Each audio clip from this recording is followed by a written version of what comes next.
When the sun sets, your line shall end.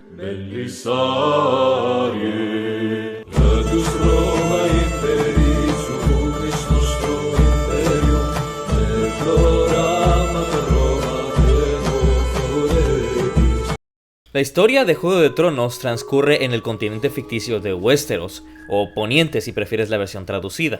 Es una masa continental bastante grande y el mismo autor George R.R. Martin llegó a decir que es del tamaño de Sudamérica. Por eso mismo a lo largo de su historia este estuvo dividido en los conocidos como 7 reinos. Sin embargo, hubo un hombre que logró unificar a estos 7 reinos en un poderoso imperio.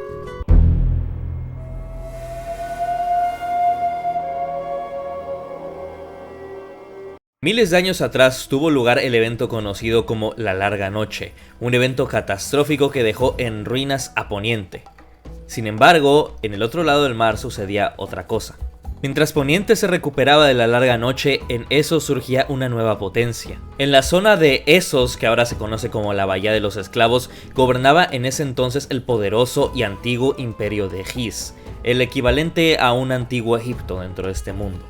Era un imperio grande y poderoso que decía haber sido fundado por el mítico Grazdan el Grande, el cual fundó a las grandes legiones de Gis con sus escudos y sus 3 lanzas, los cuales fueron el primer ejército profesional en combatir como cuerpo disciplinado. Los Giscarios tenían una economía basada en torno a la esclavitud, por lo que siempre tenían la necesidad de expandirse para obtener nuevos esclavos y venderlos. Por lo que no tardaron en colonizar junto con su ejército todos sus alrededores, lo que hoy se conoce como la Bahía de los Esclavos.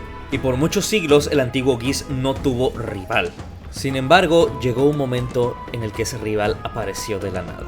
La gran península situada frente a la Bahía de Esclavos fue el origen de quienes pusieron fin al imperio del antiguo Gis, aunque como ya veremos más adelante, no a todas sus costumbres. Las grandes montañas volcánicas que se conocen como las 14 llamas daban amparo a los valirios, quienes aprendieron a domar dragones y convertirlos en el arma de guerra más temible vista jamás por el mundo. De acuerdo a la propia mitología de los valirios, ellos descendían de los dragones y estaban emparentados con los mismos seres que ahora se hallaban bajo su control. De hecho, en el libro de Juego de Tronos se llega a mencionar que hay partes de la Fortaleza Roja con pinturas algo extrañas en donde se puede ver a valirios teniendo cierto tipo de interacción inapropiada con los dragones. Por lo poco que sabemos, los valirios tenían un gran conocimiento sobre la magia, más específicamente sobre la magia de sangre, la cual sabemos que es un tipo de magia bastante malévola y que tiene un precio muy alto a la hora de dar sus resultados.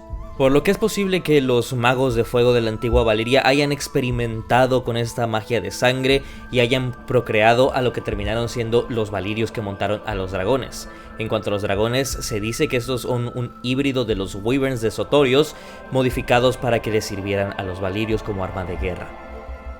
Sin embargo, estos son solo unas cuantas teorías. Ya hablando como tal de los valirios y lo que está confirmado, estos carecían de reyes, se hacían llamar el feudo franco, por tener derecho a voz todos los ciudadanos poseedores de tierras, algo similar a la República Romana. A veces se nombraba a arcontes para agilizar el mando, pero eran los señores feudales quienes los elegían entre los de su propio número y por tiempo limitado únicamente. Salvo a unas cuantas excepciones de las que alguna hubo, era infrecuente que Valiria sucumbiera al influjo de una sola familia feudal. Entre los Giscarios y los valirios se libraron 5 grandes guerras, las cuales están envueltas en leyendas. Fue durante el quinto y último de estos conflictos, en los cuales siempre ganó Valiria, cuando el feudo franco decidió asegurarse de que no llegara a tener lugar la sexta, y arrasó los muros de ladrillo del antiguo Gis, levantados en la antigüedad por Grazdan el Grande.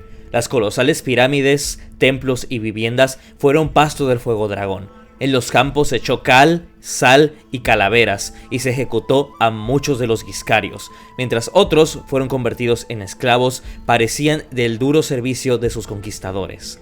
Así fue como los Giscarios se convirtieron en una parte más del nuevo imperio valirio y los esclavizadores se transformaron en esclavos. Este conflicto me parece peculiar, ya que hace paralelismo, por no decir que básicamente copió la historia real George Martin, como lo suele hacer, entre Roma y Cartago, donde al final de la última de las guerras púnicas, Roma devastó completamente Cartago, con el famoso dicho Cartago delenda est. Pero tanto en la historia real como en la ficticia, así es como mueren los imperios y nacen otros nuevos.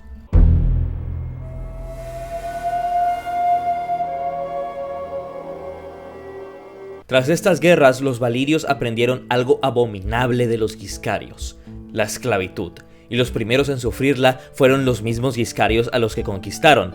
Las ardientes montañas de las 14 llamas eran ricas en minerales muy ansiados por los valirios, por lo que usaron esta mano de obra esclava para extraer dichos minerales. Con el crecimiento de Valiria aumentaron también sus necesidades de minerales, y esto dio origen a nuevas conquistas cuyo fin era mantener el suministro de esclavos en las minas. Los valirios se expandieron en todas las direcciones, hacia el este, allende las ciudades de los Giscarios, y hacia el oeste, hasta las costas de Essos, donde ahora se encuentran las ciudades libres. En este expansionismo terminaron expulsando a los Rhoynar. Estos Rhoynar serían muy importantes a futuro, ya que fueron expulsados y liderados por la princesa Nymeria, la cual eventualmente llegó a Poniente y se casó con un príncipe al sur del continente. Los descendientes de Nymeria y de los Rhoynar serían la casa Martell y todos los ordienses que conocemos en la saga actual. Durante este periodo de expansión no todo fue esclavitud y guerra, también hubo tiempo para construcción, y los valirios construyeron muchas cosas: caminos, ciudades, torres, puentes, universidades, etc. Los valirios eran un imperio poderoso y rico. Y se hizo todavía más rico a base del comercio, ya que con su puesto de avanzada conocido como Rocadragón comenzó a comerciar con Poniente, ofreciéndoles ellos el tan famoso acero valirio, y a cambio pues los ponientíes les daban oro. Sin embargo, mientras más alto estás en la pirámide del poder, más dura será la caída, y eso fue lo que les pasó a los valirios, con una caída muy, pero muy dolorosa. Durante 2 siglos, los valirios se mantuvieron como la potencia hegemónica en el lado occidental de Essos. Durante este tiempo, las luchas internas por el poder no fueron algo raro, y es que no es de extrañar, ya que era un imperio vastísimo. Tenían dominio absoluto de la mitad occidental de Essos, desde el mar Angosto hasta la bahía de los esclavos, y desde el mar del verano hasta el de los escalofríos. Llegaban esclavos sin cesar, a los que rápidamente se enviaba bajo las 14 llamas para que extrajesen el oro y la plata a los que tanto aprecio tenían los feudenses. También establecieron los valirios, en previsión acaso de cruzar el mar Angosto, su puesto de avanzada más occidental en la isla que se recibiría el nombre de Rocadragón, 200 años antes de la maldición. Sin embargo, los valirios, en su momento más grande de poder, nunca hicieron el verdadero esfuerzo de cruzar y conquistar Poniente, probablemente porque tenían miedo a una maldición que decía que el oro Lannister los terminaría matando y extinguiendo, pero eso es solo especulación. Así que mientras tanto los valirios se limitaron a tan solamente comerciar con Poniente, ya que la mayoría de señores de Poniente tenían el deseo de tener un material que solamente se podía producir en este imperio, el cual era el codiciado acero valirio. Pero algo cambió en el 114 antes de la conquista. Había muchas familias nobles dentro de Valiria, aunque no todas poseían dragones. Estos eran solamente los más poderosos, y dentro de estos igual había cierto rango. Los Targaryen eran de pura sangre valiria, señores dragón de rancio abolengo. En ese entonces el líder de la casa era Aenar Targaryen, el cual tenía una hija llamada Daenys, que pasaría a la historia con el apodo de la Soñadora. Daenys había tenido una visión en la que Valiria era pasto de las llamas. En un solo día, todo lo que habían construido caería, su capital consumida por las llamas, y los dragones serían extintos. Por lo que, tras esta visión, Aenar decidió hacerle caso a su hija. El señor de la casa Targaryen decidió vender sus propiedades en el feudo franco y las islas del Largo Verano. Se mudó con todas sus mujeres, riquezas, esclavos, dragones, hermanos, parientes e hijos a Rocadragón. Si bien eran de rancio abolengo, los Targaryen no eran ni de cerca los señores dragón más poderosos, y sus rivales interpretaron su ida a Rocadragón como una rendición, un acto de cobardía. Pero esto pronto se convirtió en un acto de inteligencia, ya que solo 12 años después, cuando llegó la maldición, no sobrevivieron más señores dragón que los Targaryen. Sin embargo, también sobrevivieron otras 2 familias de origen valirio, aunque estas no eran montadores de dragón. Estos fueron los Velaryon de Marca Deriva y los Celtigar de Isla Zarpa. Gracias a la posición privilegiada que tenía Rocadragón en medio de la bahía del Aguas Negras, el cual era el cruce entre Poniente y Essos, los barcos de los Velaryon y los de los Celtigar controlaban las aguas del mar Angosto. Mientras tanto, los Targaryen dominaban el cielo con sus dragones. Aún así, durante la mayor parte de la centuria que siguió a la maldición de Valiria, el bien llamado Siglo Sangriento, la casa Targaryen tenía las miras más puestas en el este que en el oeste, y mostraba muy poco interés por los asuntos de Poniente. El linaje de Aenar Targaryen persistió por más de un siglo. En el 27 antes de la conquista, Aerion Targaryen era el señor de Rocadragón, y en este mismo año nacería su heredero, Aegon Targaryen, el cual pasaría a la historia como Aegon I el Conquistador.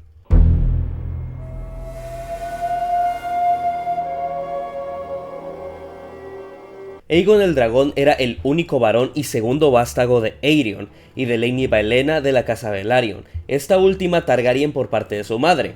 Aegon tenía dos hermanas de linaje auténtico, Visenya, mayor que él, y Rhaenys, de menor edad. Desde hacía mucho era costumbre entre los señores dragón de Valyria que se casaran un hermano y una hermana, con el fin de conservar la pureza de sangre, y probablemente para evitarse tener que repartir todas las tierras. Pero Aegon se casó con sus dos hermanas.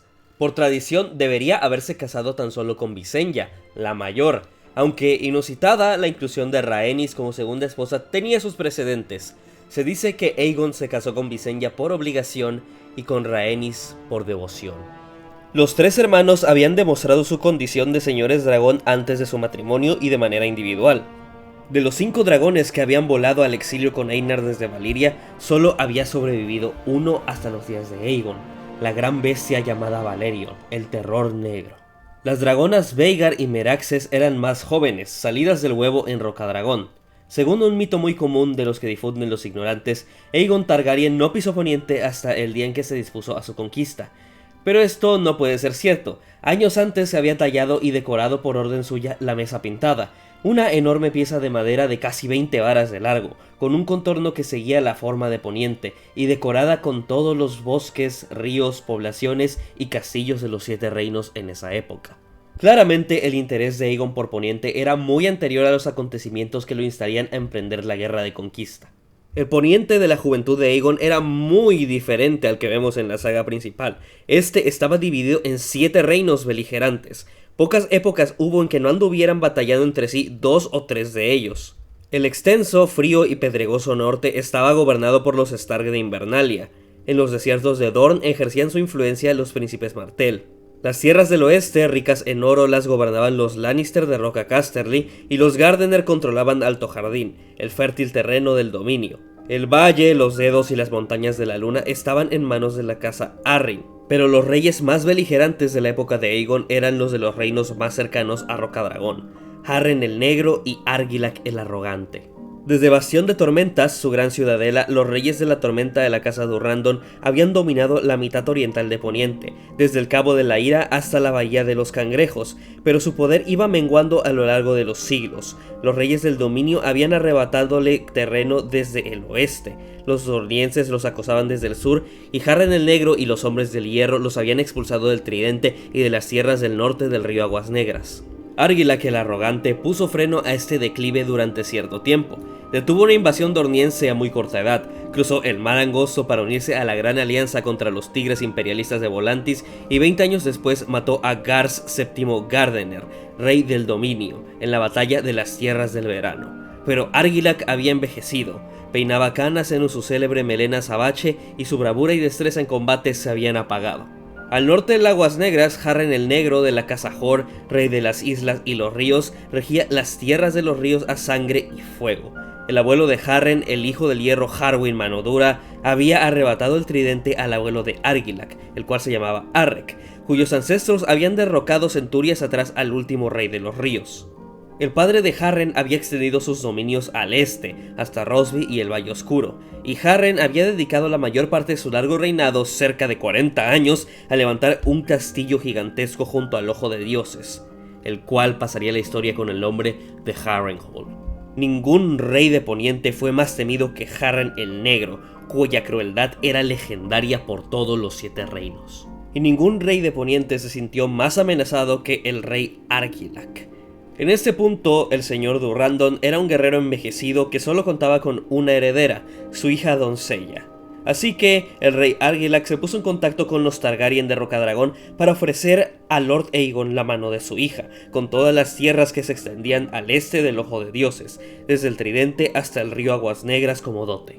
Pero Aegon ya estaba casado con sus 2 esposas y no necesitaba una tercera que no tenía sangre valiria, y además las tierras que le ofrecía habían pertenecido a Harrenhal más de una generación, por lo que Argilac no realmente tenía posesión de dichas tierras. Pero Aegon en su sabiduría le presentó una contraoferta. Aceptaría las tierras que le brindaba Argilac si también le cedía el Garfio de Macy, así como los bosques y llanuras comprendidos entre el sur de las Aguas Negras y el río Rodeo, incluido el nacimiento del Mander. Además, le ofreció que su hija se casara, si bien no con él, con su hermano bastardo, Orys Baratheon. Estas condiciones hicieron enfurecer a Argilac. El rey de la tormenta no pensaba deshonrar a su hija cediendo su mano a un bastardo. La mera proposición lo indignaba, por lo que Argilac ordenó que cortaran las manos al mensajero de Aegon y se las devolvieran en una caja, bajo el mensaje de: "Estas son las únicas manos que pienso conceder a vuestro bastardo". El dragón no respondió. Se limitó a convocar a sus amigos, banderizos y aliados principales para que acudieran a Rocadragón. Lord Aegon y sus hermanas conversaron con ellos, y tras 7 días, una bandada de cuervos partió de las torres de Rocadragón para llevar el mensaje de Lord Aegon a los 7 reinos de Poniente. Y a los 7 reyes volaron, así como a la ciudadela de Antigua, a los grandes señores y los menores, todos con idénticas palabras. A partir de ese día únicamente habría un rey en todo Poniente. Ese sería Aegon el Dragón. Aquellos que doblaran la rodilla ante Aegon de la casa Targaryen conservarían sus tierras y sus títulos. Los que se alzaran en armas contra él resultarían derrocados, humillados y aniquilados. Existen distintas crónicas sobre el número de espadas que partieron de Rocadragón con Aegon y sus hermanas. Algunos dicen que 3000 y otros que solo unos cientos. Esta humilde hueste de los Targaryen desembarcó en el delta de las Aguas Negras, en la orilla norte, donde 3 colinas boscosas se elevaban sobre una aldea de pescadores. En esta aldea pesquera, Aegon erigiría un fuerte, conocida como el Fuerte de Aegon. Eventualmente se construirían más casas alrededor, ya que la gente se iría congregando, ya que era el centro del poder de los Targaryen al volverse la capital y la corte. Esto eventualmente se transformaría de una aldea pesquera a la gran ciudad que hoy es Desembarco del Rey. Mientras Aegon levantaba esta empalizada, envió a sus hermanas a asegurarse la sumisión de los castillos circundantes. Rosby se rindió a Rhaenys y a Meraxes. En Stokeworth, unos cuantos ballesteros dispararon saetas a Visenya, hasta que las llamas de Vhagar prendieron los tejados del torreón del castillo, por lo cual también se sometieron. La primera lucha que tuvieron los conquistadores lo plantearon Lord Darkling del Valle Oscuro y Lord Mutton de Poza de la Doncella, los cuales unieron fuerzas y marcharon hacia el sur con 3000 hombres, con intención de expulsar a los invasores de vuelta al mar. Aegon envió a su mejor amigo y hermano, se sospecha, Orys Baratheon, para atacarlos mientras avanzaban, a la vez que él descendía sobre ellos desde el cielo con el terror negro. Ambos señores murieron en la desigual batalla que se desencadenó. Quiero decir, Aegon estaba usando una bomba nuclear. Tras la batalla, el hijo de Darkling y el hermano de Mutton rindieron sus castillos y juraron lealtad a la casa Targaryen. En aquella época, el Valle Oscuro era el principal puerto poniente del Mar Angosto. Había crecido en tamaño y riqueza gracias al comercio. Sin embargo, pronto se vería superado por Desembarco del Rey.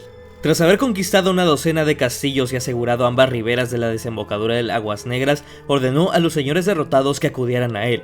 Cuando llegaron, se postraron y depositaron las espadas a los pies de Aegon, quien les pidió que se levantaran y los reafirmó en sus tierras y títulos. A los que lo habían apoyado durante más tiempo les concedió honores. Designó a Daemon Velaryon, señor de las mareas, consejero naval al mando de la flota real. A Tristan Macy lo nombró consejero de los edictos. A Crispian Celtigar consejero de la moneda. Además proclamó: Orys Baratheon es mi escudo, mi partidario incondicional y mi firme mano derecha, por lo que los maestres consideran a Baratheon la primer mano del rey, y con esto sería el nacimiento del consejo. Ya hacía bastante tiempo que existía la tradición de los blasones entre los señores de Poniente. Los señores dragón de Valyria, por otro lado, no los habían utilizado nunca. Cuando los caballeros de Aegon desplegaron su enorme estandarte de batalla, un dragón tricéfalo de gules sobre campo de sable, los señores lo interpretaron como un signo inequívoco de que ya era verdaderamente uno de ellos, un gran rey digno de Poniente más que un invasor valirio. Tras esto, la reina Visenya coronó a su hermano con una diadema de acero valirio encastrada con rubíes, y la reina Rhaenys lo saludó como Aegon, el primero de su nombre, rey de todo Poniente y escudo de su pueblo. Los dragones rugieron y los señores y caballeros lo vitorearon, pero las ovaciones más fuertes fueron las del pueblo llano, los pescadores, los labriegos y las amas de cría. Pero aún había 7 reyes contra los que Aegon tenía que pelear, y no estaban dispuestos a doblar la rodilla. En Harrenhal y en Bastión de Tormentas, Harren el Negro y Argilac Dorrandon ya habían convocado a sus banderizos. Desde el oeste, el rey Mern del Dominio cabalgó al norte a lo largo del camino del océano hasta Roca Casterly, para reunirse con el rey Loren de la casa Lannister. La princesa de Dorne mandó un cuervo a Rocadragón, con la oferta de unirse a Aegon contra Argilac, el rey de la tormenta, pero como igual y aliada, no como súbdita. Llegó otra oferta de alianza de Ronel Arryn, el niño rey del Nido de Águilas, en la que su madre pedía todas las tierras del este del Forca Verde del Tridente a cambio del apoyo del Valle contra Harren el Negro. Incluso en el norte, el rey Torren Stark de Invernalia estuvo reunido con sus banderizos y consejeros hasta altas horas de la noche para decidir qué hacer con aquel aspirante a conquistador. Todo el reino contenía la respiración a la espera de la siguiente jugada de Aegon. Las huestes de Aegon eventualmente comenzaron a marchar de nuevo. La mayor parte cruzó el Aguas Negras y se dirigió al sur, a Bastión de Tormentas, bajo el mando de Orys Baratheon. Lo acompañaba la reina Rhaenys, a lomos de Meraxes. La flota de los Targaryen, encabezada por Lord Daemon Velaryon, partió de la bahía del Aguas Negras y enfiló al norte, hacia Puerto Gaviota y el Valle. Con ellos iban la reina Visenya y Vhagar. El rey por su parte se dirigió al norte, hacia el Ojo de Dioses y Harrenhal, la descomunal fortaleza que era el orgullo y la obsesión del rey Harren el Negro. Las 3 fuerzas de los Targaryen se encontraron con fuerte oposición. Lord Errol, Lord Fell y Lord Buckler, banderizos de Bastión de Tormenta, sorprendieron a la avanzadilla de las huestes de Orys Baratheon cuando cruzaba el rodeo y derribaron a más de 1000 hombres antes de retirarse al bosque. Una flota improvisada de los Arryn con la añadidura de una docena de buques de guerra bravosíes se enfrentó a la armada de los Targaryen en las aguas de Puerto Gaviota y la derrotó. Entre las bajas estaba Daemon Velaryon, el almirante de Aegon. Incluso atacaron a Aegon en la orilla sur del Ojo de Dioses, y no una vez, sino 2. La batalla de los Juncos brindó la victoria a los Targaryen, aunque sufrieron grandes pérdidas en los sauces llorones, donde 2 hijos del rey Harren cruzaron el lago en barcoluengos con los remos amortiguados y cayeron sobre su retaguardia. Sin embargo, en última instancia los enemigos de Aegon no tenían respuesta para sus dragones. Los hombres del valle hundieron una tercera parte de la flota de los Targaryen y capturaron otras tantas embarcaciones, pero cuando la reina Visenya descendió sobre ellos desde las alturas, los barcos estallaron en llamas. Lord Errol, Lord Fell y Lord Buckler encontraron refugio en los bosques que también conocían, hasta que la reina Rhaenys dio rienda suelta a Meraxes y un muro de llamas barrió los bosques, convirtiendo los árboles en antorchas a su paso.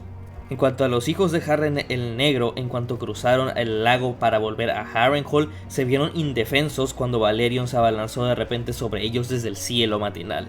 Los barcoluengos de Harren ardieron, al igual que sus hijos. Pero los enemigos de Aegon también se vieron acosados por otros contendientes. Cuando Argilac reunía sus espadas en Bastión de Tormentas, los piratas de los Peldaños de Piedra desembarcaron en el Cabo de la Ira aprovechando su ausencia, y grupos de asalto dornienses salieron a borbotones de las Montañas Rojas para barrer las marcas. En el valle, el joven rey Ronel tuvo que vérselas con una rebelión en 3 hermanas, pues los hermaneños habían retirado su lealtad al Nido de Águilas y habían proclamado a una reina, Lady Marla Sunderland. Pero estas aflicciones eran insignificantes comparado a lo que sufriría Harren el Negro. Aunque la casa Hoare había gobernado las tierras de los ríos durante 3 generaciones en el Tridente, sus vasallos no sentían ningún aprecio por sus señores. Eran invasores con un dios violento y extraño que no habían hecho más que matar y saquear sus tierras. Además que muchos ribereños habían muerto en la construcción de Harrenhal, su titánico castillo. Por tanto, los ribereños encabezados por Lord Edmund Tully de Aguas Dulces se alzaron contra él. Tully, al que habían convocado para la defensa de Harrenhal, se puso de parte de la casa Targaryen, enarboló el estandarte del dragón sobre su castillo y marchó con caballeros y arqueros para unir sus fuerzas a las de Aegon. Su desafío animó a los otros señores de los ríos. Uno por uno, los señores del Tridente renegaron de Harren y prestaron su apoyo a Aegon el Dragón. Los Blackwood, Malister, Vance, Bracken, Piper, Frey, Strong reclutaron a sus hombres y descendieron sobre Harrenhal. El rey Harren el Negro, al verse superado repentinamente, se refugió en su fortaleza supuestamente inexpugnable. Harrenhal, el mayor castillo jamás construido en Poniente, presumía de 5 torres colosales, una fuente inagotable de agua dulce, sótanos enormes bien aprovisionados y una robusta muralla de piedra negra, más alta que ninguna escala de asalto, y tan gruesa que no podía romperse con arietes ni resquebrajarse contra buquetes, siendo solamente superada por el muro en el norte. Harren atrancó las puertas y se dispuso, con los hijos y partidarios que le quedaban, a resistir un asedio que supuso sería fácil de ganar. Fue aquí cuando Aegon se acercó junto con parte de su hueste. «Ríndete ahora, y podrás seguir siendo el señor de las Islas del Hierro. Ríndete ahora, y tus hijos vivirán para ser tus sucesores. Tengo 8000 hombres apostados alrededor de tu muralla». «Lo que haya fuera de mi muralla no es de mi incumbencia», contestó Harren. «Estos muros son fuertes y gruesos». A lo que Aegon contestó: «Pero no tienen altura suficiente para protegerte de 2 dragones. Los dragones vuelan». «Lo construí de piedra», dijo Harren, «y la piedra no arde. Cuando caiga el sol, tu linaje se extinguirá». Se dice que Harren escupió al oír esto último y se retiró al castillo. Envió a los parapetos a todos los hombres armados con lanzas, arcos y ballestas, y prometió tierras y riquezas para quien abatiera al dragón. Harren se retiró entonces a su torre, rodeado por su guardia personal para cenar con los hijos que le quedaban. Y cuando se puso el sol, los hombres de Harren el Negro escudriñaban la oscuridad incipiente, aferrados a sus lanzas y ballestas. Quizá, al ver que no aparecía ningún dragón, algunos pensaron que las amenazas de Aegon eran vanas. Ya saben, perro que ladra no muerde. Pero Aegon Targaryen se había alzado con Valerion por encima de las nubes. Muy, muy por encima. Tanto que el dragón parecía una mosca ante la luna. Fue entonces cuando emprendió el ataque de descenso hacia el interior de la muralla. Con alas negras como el carbón, Valerion se sumergió en la oscuridad de la noche, y cuando aparecieron bajo él las inmensas torres de Harrenhal, dio rienda suelta a su furia, y de un rugido las bañó en fuego negro ribeteado de rojo. Aquella noche, Harren y sus últimos hijos fueron pasto de las llamas que consumieron la fortaleza monstruosa. La casa Hor se extinguió con él, al igual que el poder de las Islas del Hierro en las tierras de los ríos. Al día siguiente, ante las ruinas humeantes de Harrenhal, el rey Aegon aceptó el juramento de lealtad de Edmund Tully, señor de aguas dulces, y lo nombró señor supremo del Tridente. Ahora, nos vamos al sur. Los banderizos del rey Argilac al sur y al este demostraron ser más leales que los del rey Harren. Argilac el arrogante congregó una hueste muy numerosa en Bastión de Tormentas. La sede de los Durrandon era una fortaleza imponente. La gran muralla que la rodeaba era más gruesa aún que la de Harrenhal. También se consideraba inexpugnable y tenía una forma extraña, un puño desafiando a los dioses de las tormentas. Pero la noticia del final del rey Harren llegó pronto a los oídos de su viejo enemigo, Argilac. Lord Fell y Lord Buckler, pues Lord Errol ya había muerto en combate, le enviaron informes sobre la reina Rhaenys y su dragón mientras retrocedían ante la hueste enemiga. El viejo rey guerrero bramó que no tenía intención de morir como Harren, horneado dentro de su alcázar como un cochinillo en una manzana en la boca. Así pues, Argilac Durrandon, curtido en numerosas batallas, decidió enfrentarse a su suerte, empuñando una espada en su mano, y partió a caballo de Bastión de Tormentas por última vez, para ir al encuentro del enemigo en campo abierto. ¿Chat o estúpido? El avance del Rey de la Tormenta no sorprendió a Orys Baratheon ni a sus hombres. La reina Rhaenys, a lomos de Meraxes, había presenciado su partida desde Bastión de Tormentas y ofreció a la mano del rey información detallada en cuanto al número y la disposición de las fuerzas de Argilac. Orys se hizo una posición fuerte en las colinas y se estableció en el terreno alto para aguardar la llegada de Argilac. A medida que se acercaban los ejércitos, los hombres de la tormenta hicieron honor a su nombre. Esa mañana empezó a caer una lluvia persistente que a mediodía se había convertido en un diluvio. Los banderizos del rey Argilac lo instaron a retrasar el ataque hasta el día siguiente, pero las fuerzas del rey de la tormenta casi duplicaban las de sus enemigos, y tenía casi 4 veces más caballeros y caballería pesada. Lo indignaba la vista de los estandartes Targaryen, que ondaban empapados en las colinas de su propiedad, y el viejo guerrero, curtido en tantas batallas, se dio perfecta cuenta de que la lluvia los azotaba desde el sur, y daba de frente a los hombres de los Targaryen que defendían las colinas, por lo que dio la orden de atacar, y comenzó la batalla, que pasó a los anales de la historia como la última tormenta. La batalla duró horas, y fue una batalla dura y bastante más igualada que la batalla por el castillo de Harrenhal.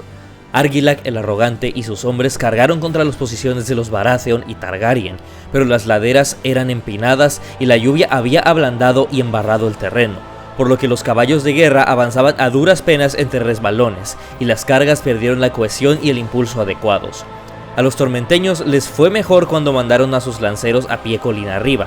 Cegados por la lluvia, los invasores no los vieron escalar hasta que fue demasiado tarde, y las cuerdas empapadas de los arcos hicieron que los arqueros resultaran inútiles. Cayó una colina y luego otra, y la cuarta y última carga del rey Argilac y sus caballeros se abrió paso hasta el centro de las tropas de los Baratheon, donde se encontró con la reina Rhaenys y Meraxes. Incluso en tierra, la dragona demostró ser temible. Toda la vanguardia del rey de la tormenta fue consumida por el fuego. Los caballos de batalla se desbocaron ya que se asustaron y huyeron, aplastando a su paso a los jinetes que los seguían y convirtiendo la carga en un caos. Hasta el rey de la tormenta cayó de su montura. Sin embargo, Argilac se levantó y siguió luchando. Cuando Orys Baratheon bajó la de la colina enfangada con los suyos, se encontró al viejo rey plantado cara a media docena de hombres, con otros tantos muertos a sus pies. Orys Baratheon ordenó que le abrieran paso y desmontó para enfrentarse al rey de la tormenta a su altura. Tras ofrecerle una última oportunidad de rendición a la que Argilac contestó con un insulto, decidieron luchar. Fue un duelo sangriento. El vetusto rey guerrero de pelo encanecido y la fiera mano de Aegon con su barba negra. Se dice que ambos hirieron a su contendiente, pero al final el último Durrandon terminó teniendo ese nombre porque vio concedido su deseo de morir con una espada en la mano y una maldición en los labios. La muerte de su rey descorazonó por completo a los tormenteños, y a medida que se difundía la noticia, los señores y caballeros de Argilac tiraban la espada y huían. Durante unos cuantos días se temió que Bastión de Tormenta sufriera la misma suerte que Harrenhal, pues Argela, la hija de Argilac, afianzó las puertas frente al avance de Orys Baratheon y la hueste de los Targaryen, y se declaró reina de la tormenta. Cuando la reina Rhaenys entró en los castillos a lomo de Meraxes para parlamentar, Argela le prometió que, antes que arrodillarse al enemigo, moriría hasta el último defensor de Bastión de Tormentas. «Podrán tomar mi castillo», dijo, «pero solo encontrarán huesos, sangre y cenizas». Pero los soldados de la guarnición no estaban tan dispuestos a morir y mucho menos quemados, por lo que esa noche enarbolaron una bandera de paz, abrieron las puertas del castillo y llevaron a Lady Argela amordazada, encadenada y desnuda al campamento de Orys Baratheon. Se dice que Baratheon le quitó las cadenas personalmente, la envolvió en su capa, le sirvió vino y le habló con amabilidad del valor de su padre y de cómo había muerto. Después, para honrar al rey caído, adoptó el blasón y el lema de los Durrandon. El venado coronado se convirtió en su emblema, Bastión de Tormentas en su sede y Lady Argela en su esposa. Aunque me he de imaginar que debería ser un poquito incómodo, ¿no? Casarte con el hombre que mató a tu papá. Con las tierras de los ríos y las de las tormentas bajo el control de Aegon el Dragón y sus aliados, el resto de los reyes de Poniente vio claramente que llegaba su turno. En Invernalia, el rey Torren convocó a sus banderizos a sabiendas de que con las grandes distancias del norte le llevaría tiempo nada más reunirlos y ya ni hablemos de marchar. La reina Sharra del Valle, y regente en nombre de su hijo Ronel, se refugió en el nido de águilas, preparó sus defensas y envió un ejército a la Puerta de la Sangre, el acceso del Valle de Arryn. A la reina Sharra la alababan de joven, llamándola Flor de la Montaña, la doncella más bella de los 7 reinos. Quizá con la esperanza de persuadir a Aegon con su belleza, le envió un retrato y se ofreció a casarse con él, siempre que nombrara heredero a su hijo Ronel. Aunque al final recibió el retrato, no se sabe si Aegon llegó a responder a la propuesta. Ya tenía 2 reinas y Sharra Arryn era entonces una flor marchita, 10 años mayor que él. Mientras tanto, los 2 grandes reyes de Occidente hicieron causa común y reunieron sus ejércitos con la intención de detener a Aegon de una vez por todas. Desde Alto Jardín partió Mer IX de la casa Gardener, rey del dominio, con una poderosa hueste. Al pie de la muralla de Soto de Oro, sede de la casa Rowan, se reunió con Loren I Lannister, rey de la Roca, que avanzaba con su ejército desde las tierras del oeste. Juntos, los 2 reyes eran los más ricos de todo Poniente, estaban al frente de la hueste más numerosa que jamás se hubiera visto en toda la historia del continente. Un ejército de 55,000 hombres, con unos 600 señores, grandes y menores, y más de 5,000 caballeros. Sus 4 hijos cabalgaban junto a él y sus 2 nietos lo atendían como escuderos. Los 2 reyes no se entretuvieron en Soto de Oro. Un ejército de semejante tamaño debía mantenerse en marcha o arruinaría por completo la tierra en la que acampara. Los aliados partieron al instante hacia el nor-noroeste, atravesando los altos pastos y los campos de trigo dorado.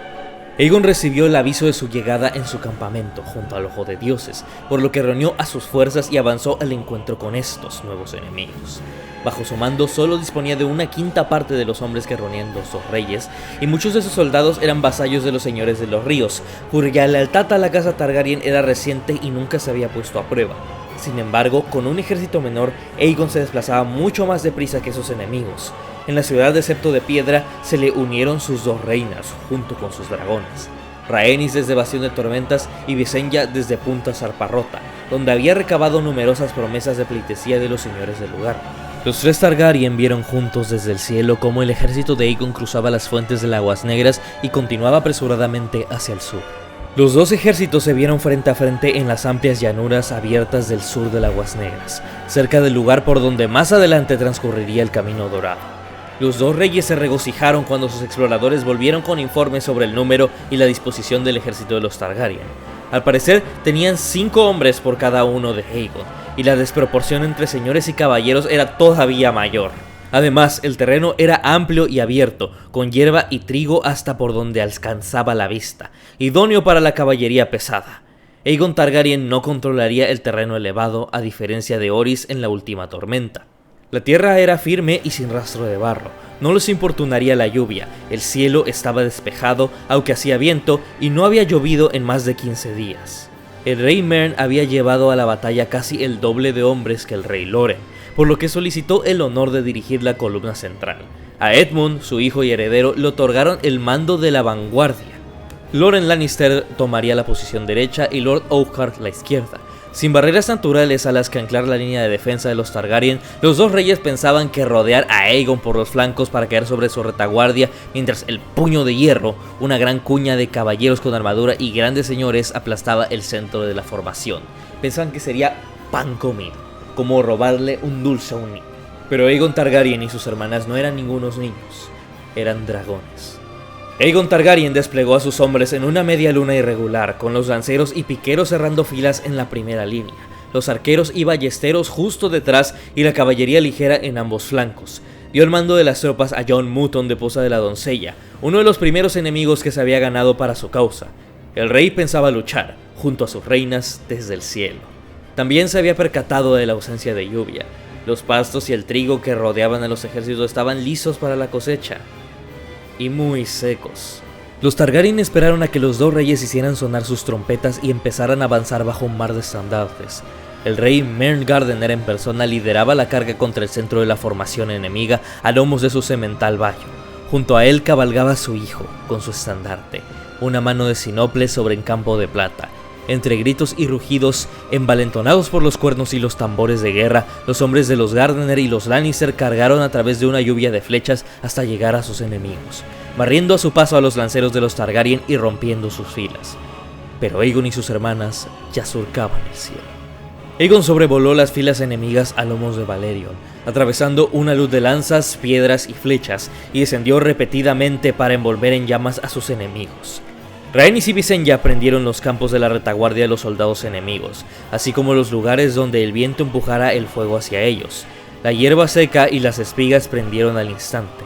El viento avivó las llamas y arrastró el humo de frente contra los hombres de los 2 reyes.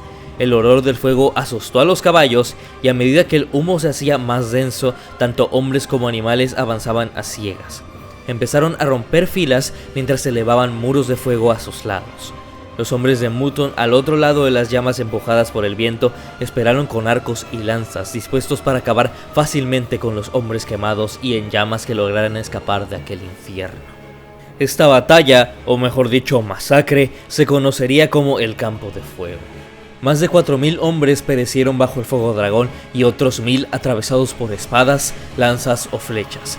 Decenas de miles sufrieron quemaduras que en muchos casos los marcaron de por vida.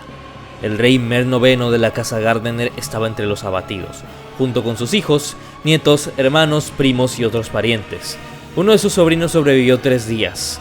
Cuando murió a causa de las quemaduras, la casa Gardener murió con él. El rey Loren de la Roca, al ver perdida la batalla, consiguió ponerse a salvo tras atravesar a caballos un muro de fuego y humo. Los Targaryen perdieron menos de 100 hombres. La reina Visenya sufrió una herida de flecha en el hombro, pero se recuperó pronto. Mientras los dragones se atiborraban de muertos, Aegon ordenó que recogieran las espadas de los caídos y las mandaran río abajo.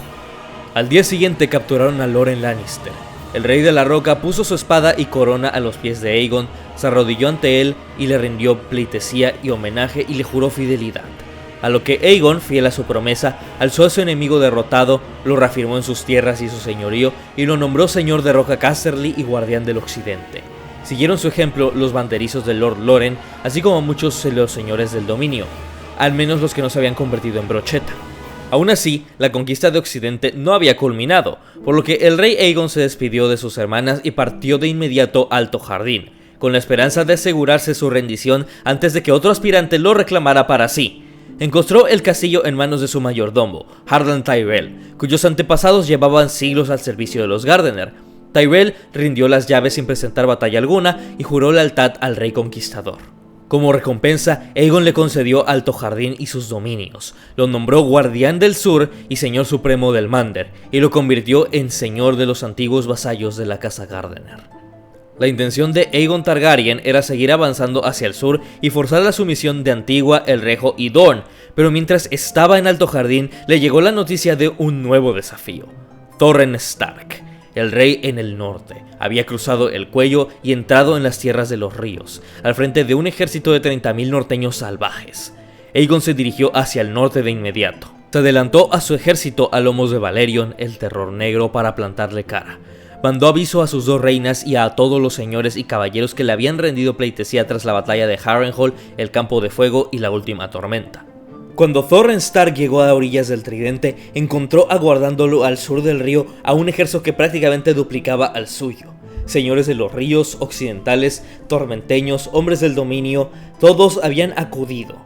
Sobre el campamento, Valerion, Benaxes y Vhagar surcaban el cielo en círculos cada vez más amplios. Los exploradores de los Stark habían visto las ruinas de Harrenhal, en las que aún ardían ascuas rojizas bajo los escombros. El rey en el norte también había oído muchas anécdotas sobre el Campo de Fuego, y sabía lo que le esperaría si decidía cruzar el río. A pesar de todo, algunos de sus banderizos lo urgían a atacar, insistiendo en que el valor norteño les brindaría la victoria. Otros lo instaban a retroceder hasta Foso Cailín y presentar batalla en las tierras del norte. Brandon Snow, su hermano bastardo, se ofreció a cruzar a solas el Tridente al amparo de la oscuridad, para matar a los dragones mientras dormían.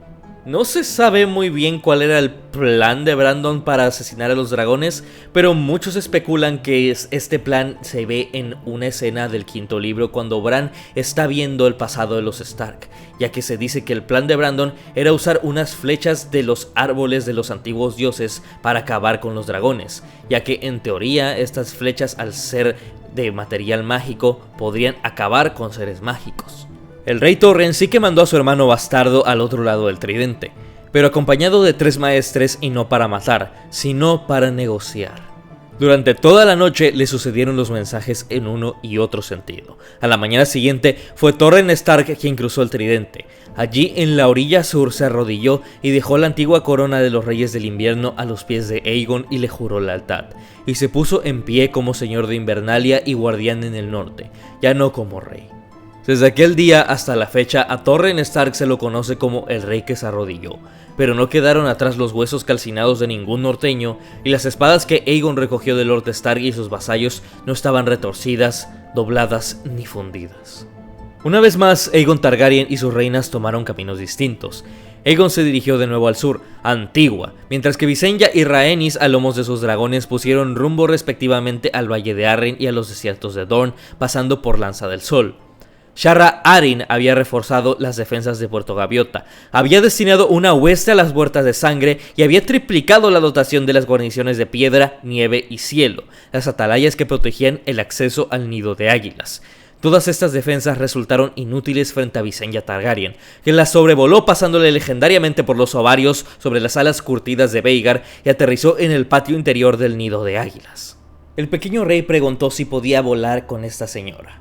No se amenazaron ni se cruzaron palabras airadas, sino que las dos reinas intercambiaron sonrisas y cortesías. Luego, Lady Sharra pidió que le llevaran las 3 coronas, su diadema de regente, la corona pequeña de su hijo y la corona al conde de la montaña y el valle, que los reyes Arryn habían llevado durante 1000 años. Las rindió ante la reina Visenya junto con las espadas de su guarnición y cuentan que el pequeño rey sobrevoló 3 veces la cumbre de la lanza del gigante y aterrizó convertido en un pequeño señor, ya no un pequeño rey.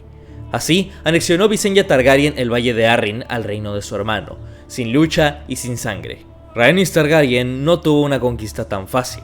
Una hueste de lanceros dornienses custodiaban el paso del príncipe, el pasaje entre las montañas rojas, pero Rhaenys no entabló combate con ellos, sobrevoló el paso por encima de las arenas rojas y blancas y descendió en Vaid para exigir su sumisión, pero se encontró con el castillo vacío y abandonado.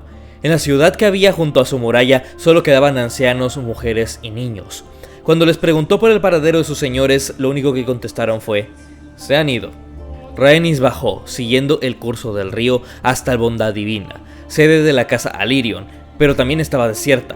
Siguió volando hasta el lugar donde el Sangre Verde llega al mar y se encontró en los tablones, donde cientos de barcazas, esquifes de pesca, cabarras, casas flotantes y cascos de barcos se cosían al sol, unidos con cuerdas, cadenas y trozos de madera para crear una ciudad flotante. Pero solo un puñado de ancianas y niños se asomó a ver volar en círculos a Meraxes. Al final, el vuelo de la reina la llevó a Lanza del Sol, la antigua sede de la casa Martell, donde encontró a la princesa de Dorne esperando en su castillo abandonado. Cuentan los maestres que Meria Martell tenía entonces 80 años y llevaba 60 gobernando a los dornienses. Estaba muy gorda, ciega y casi calva, con la piel cetrina y fofa. Argyla, que el arrogante la llamaba el sapo amarillo de Dorne, pero ni la edad ni la ceguera le habían nublado la mente. La princesa Meria le dijo a Rhaenys que no lucharía contra ella, pero que tampoco estaba dispuesta a doblar la rodilla. Al final del día, los Martell descendían de los Rhoynar, que los Valirios hace siglos conquistaron, por lo que solamente le repitió el lema de la casa Martell: nunca doblegado, nunca roto. Rhaenys a esto respondió diciendo que regresaría, y esta vez lo haría con fuego y sangre. Rhaenys eventualmente regresó junto con sus hermanos y el gran ejército de los 7 reinos, logrando conquistas iniciales. Sin embargo, los dornienses, en lugar de pelear en campo abierto contra los dragones como los demás reinos antes que ellos, usaron tácticas de guerrillas y espías para acabar con las fuerzas de los Targaryen. Y en este conflicto, que duraría varios años, la reina Rhaenys moriría junto a Meraxes a causa de los dornienses. Dorne seguiría siendo un reino independiente por más de un siglo. Pero esa es otra historia. Aún con estos, 6 de 7 reinos eran una hazaña impresionante, además de que las Islas del Hierro contarían como un 7º reino. Las islas, tras la caída de la casa Hoare, perdieron sus posesiones continentales y su destino aún no se decidía. Se barajeó la posibilidad de que fueran anexadas a los dominios del norte, de las tierras de los ríos o incluso de los Lannister, como fue el caso de las hermanas, las cuales rindieron a su reina y volvieron a ser parte del dominio del valle. Las islas estaban en caos, con muchos señores e incluso un sacerdote proclamándose reyes. Estos pretendientes no duraron mucho una vez que llegó Aegon a imponer orden. Aún con esto, el conquistador se mostró piadoso y decidió dejar que los señores eligieran quién los gobernaría de ahora en adelante. Los elegidos fueron los Greyjoy de Pike. Con ya casi todo el continente bajo su control, Aegon llegó a Antigua. Antigua es la ciudad más antigua, valga la redundancia, de todo el continente, y en ese entonces la más rica e importante debido a que dentro estaba el equivalente al Vaticano de Poniente. Dentro de esta, la gente estaba preocupada sin saber si serían quemados y sufrirían el mismo destino que Harrenhal, a lo que el Septón Supremo se encerró durante 7 días y 7 noches y rezó, a lo que se dice que los dioses le dieron la respuesta de dejar pasar a Aegon. Lord Hightower, quien obviamente no quería ser calcinado, dejó pasar a Aegon, quien fue coronado y ungido como Aegon Targaryen, el primero de su nombre, rey de los Ándalos y los primeros hombres y señor de los 7 reinos. La conquista había llegado a su fin, y tras esta, los Targaryen gobernarían por casi 300 años.